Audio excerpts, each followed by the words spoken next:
بسم اللہ الرحمن الرحیم۔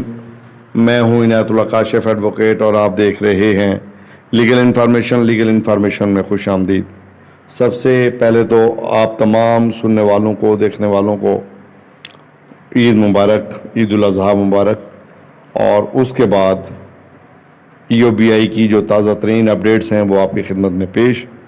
EOBI کے دفاتر کی آج کیا صورتحال رہی، اس پر بات کریں گے، اور EOBI کی پینشن کے حوالے سے تازہ ترین کیا ہے، ایک بڑی زبردست اپڈیٹ آئی ہے، وہ بھی آپ کے ساتھ شیئر کریں گے۔ اور EOBI کے جو کیسز ہیں اس میں ایک رپورٹ پیش ہوئی ہے، اور اس میں بڑے بڑے محترم ججز کو اور وکلاء کو طلب کیا گیا ہے کس وکیل کو کتنی پیمنٹ کی گئی ہے، اور یہ کیا ادھم مچایا گیا ہے، اور عدالت عظمیٰ نے اس پر جو ہے ایک کارروائی اور کر دی ہے، اور وہ جو سرکاری اعداد و شمار تھے وہ باقاعدہ طور پہ عدالت میں پیش کیے گئے، ان کا کیا ہوا، وہ کیا تفصیلات ہیں، یہ تمام تر آپ کے ساتھ آج ہم ڈسکس کریں گے۔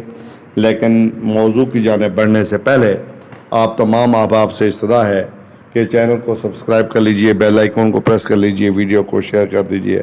تو بڑھتے ہیں آج کے موضوع کی جانب۔ تو بھائی، عید کے بعد آپ کو علم ہے کہ عید کی چھٹیاں ختم ہو چکی ہیں۔ آج بدھ کا دن ہے اور 13 تاریخ ہے، یعنی 13 جولائی 2022 ہے، اور تمام دفاتر جو ہے EOBI کے، چاہے وہ ریجنل دفاتر ہوں، ایڈجوڈیکیٹنگ اتھارٹیز ہوں یا علاقائی دفاتر ہوں، سارے کے سارے اوپن ہو چکے ہیں۔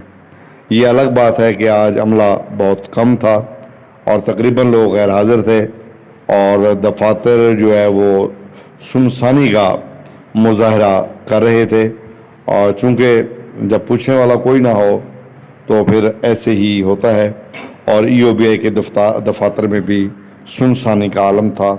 اور آج حالانکہ بدھ کا دن ہے، یہ بھی نہیں ہے کہ جناب ہفتے کا دن ہو، چلو اتوار آ رہی ہے تو پھر سوموار سے باقاعدہ کام شروع ہو جائے گا، لیکن بہرحال یہ صورتحال ہے۔ دفاتر اوپن ہو گئے ہیں لیکن عملہ تقریباً غیر حاضر تھا۔ اب جناب EOBI کا آپ کو پتہ ہے کہ ظفر گوندل کا ایک بڑا معروف کیس ہے، اور اس کی رپورٹ پیش ہونی تھی، اور وہ وکیل جناب انہوں نے کیے ہوئے تھے، اپنے پرائیویٹ وکیل کیے ہوئے تھے ادارے نے، تو عدالت نے کہا کہ جناب یہ اتنے سارے وکیل کہاں سے کیسے آ گئے، یہ پرائیویٹ لوگ سرکار کے کیس میں کیسے پیش ہو گئے۔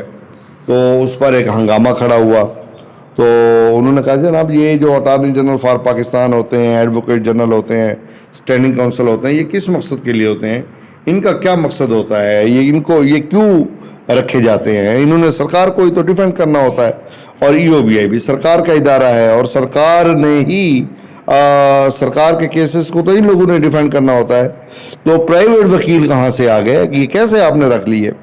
تو سپریم کورٹ آف پاکستان نے جناب حکم دیا کہ وہ رپورٹ پیش کی جائے کہ کس وکیل نے کتنی رقم لی ہے، اور کب لی ہے، اور کتنی لی ہے، کتنی چیک پیمنٹ ہوئی ہے، اور اس کے بعد جناب یہ رپورٹ پیش کی گئی۔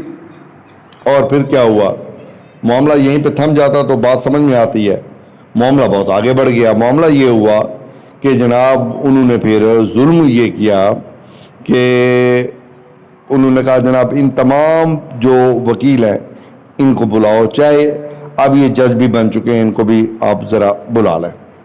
اچھا، بھلا اور رؤف کلاسرے کا انہوں نے پھر یہ سارا کچا چٹا کھول دیا، اور انہوں نے تو بڑی تفصیل کے ساتھ اس پہ بات کی۔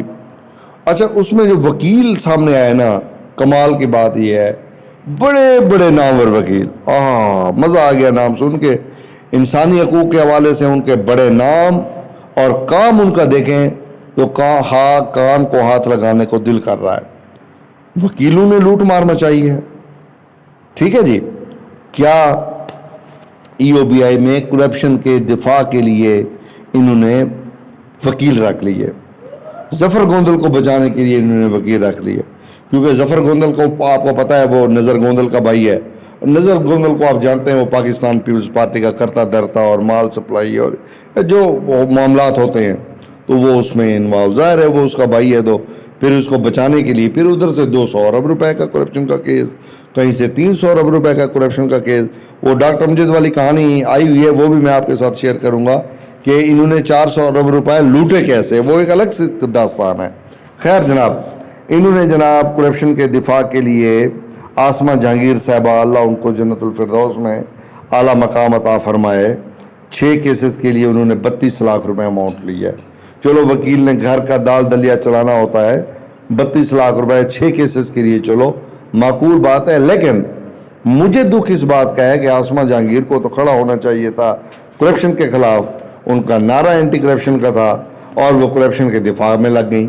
یہ کیوں انہوں نے کیا؟ بحیثیت وکیل دفاع کرنا ان کا یہ رائٹ تھا، میں اس پہ اعتراض نہیں کر رہا. لیکن آپ کی جو شہرت ہے وہ تو انسانی حقوق کی ہے، اینٹی کرپشن کی ہے. آپ تو بلند بانگ دعوے کرتی رہی ہیں، لیکن آپ نے بھی اس میں 32 لاکھ روپے پکڑ لیے. اور ایک اور ہمارے بزرگ وکیل ہیں، وہ جو گیت گاتے نہیں تھکتے تھے، دھرتی ہو کے ماں کے جیسی، اور وہ فلانا فلانا فلانا بڑی لمبی لمبی چھوڑتے تھے وکلا تحریک کے درمیان. وہ سینیٹر بھی رہے اعتزاز احسن، انہوں نے جناب 23 لاکھ روپے ایک وصول کیے ہیں اور 42.5 لاکھ روپے اور وصول کیے ہیں. اچھا، ایک کالم نگار ہوتے تھے، دا نیوز میں لکھتے تھے، اور مختلف اخبارات میں انگریزی کے وکیل صاحب تھے، بیرسٹر تھے بابر ستار. آج کل وہ اسلام آباد ہائی کورٹ میں بیٹھتے ہیں، جج ہیں. تو انتہائی معذرت کے ساتھ ان کی بحیثیت جج ان کو سلام، چونکہ کنٹمپٹ آف کورٹ بھی لگ سکتی ہے نا، یہ بھی ذرا سمجھنے کی بات ہے. 1,13,00,000 روپے کی پیمنٹ جناب ان کو ہوئی ہے، 1,13,00,000 روپے کی پیمنٹ. یعنی اعتزاز کو 23 لاکھ اور 42.5 لاکھ، اور بابر ستار کو 1,13,00,000 کی پیمنٹ ہوئی ہے. اندازہ کر سکتے ہیں آپ کے ای او بی آئی میں غریبوں کے مال کو اپنا مال سمجھ کے لوٹا کیسے گیا. یہ ظلم کی انتہا تو دیکھیں آپ، ظلم کی انتہا. کس کو بچا رہے ہیں؟ ظفر گوندل کو بچا رہے ہیں. کس کو بچا رہے ہیں؟ ظفر گوندل کو، جس نے ای او بی آئی کی تباہی میں ایک مین کردار ادا کیا. اور آپ کو میں یہ بھی بتاؤں گا کہ ظفر گوندل نے پلی بارگین کی کوشش کی اور 50-60 لاکھ کروڑ روپے دے کر جان چھڑوانے کی کوشش کی. نیب نے کہا بھائی آپ کے پاس تو اربوں روپے کا فراڈ ہے، آپ سے 50-60 لاکھ روپے لے کے ہم کیسے آپ کی جان چھوڑ دیں؟ ہم نہیں چھوڑیں گے ان کی جان. تو جناب اس میں جو پیمنٹ کی گئی 5 سے 6 کروڑ روپے وکیلوں کی لوٹ مار میں ای او بی آئی نے ای او بی آئی پینشنز کے پیسے کو اڑا دیا، ایسے اڑایا جیسے ان کے باپ کا مال ہو. اور پھر ای او بی آئی کا اب رونا یہ روتے ہیں کہ جناب پیسے نہیں ہیں، فنڈز نہیں ہیں، فلانی بربادی ہو گئی، فلانی تباہی ہو گئی، فلانی جگہ پہ پیسے پھنس گئے. اور آپ نے جو اتنی بڑی تباہی مچا دی ہے کرپشن کے کیسز کے دفاع کے لیے، آپ نے 5 سے 6 کروڑ روپے کی پیمنٹ کر دی ہے. وہ پوری رپورٹ میں نے کلاسرا صاحب کو میسج کیا ہے، وہ میرے گرائیں بھی ہیں، وہ مجھے بھیج دیں گے. اور انشاءاللہ وہ جو ہی میرے پاس رپورٹ آتی ہے تو پھر میں تفصیلی رپورٹ آپ کے ساتھ شیئر کروں گا کہ ظلم کیا کیا گیا ہے ای او بی آئی کے ساتھ. کتنا بڑا ظلم کیا گیا ہے یار، آپ سمجھے تو صحیح کہ اتنا بڑا ظلم. 5 سے 6 کروڑ روپے صرف لٹا دیے گئے.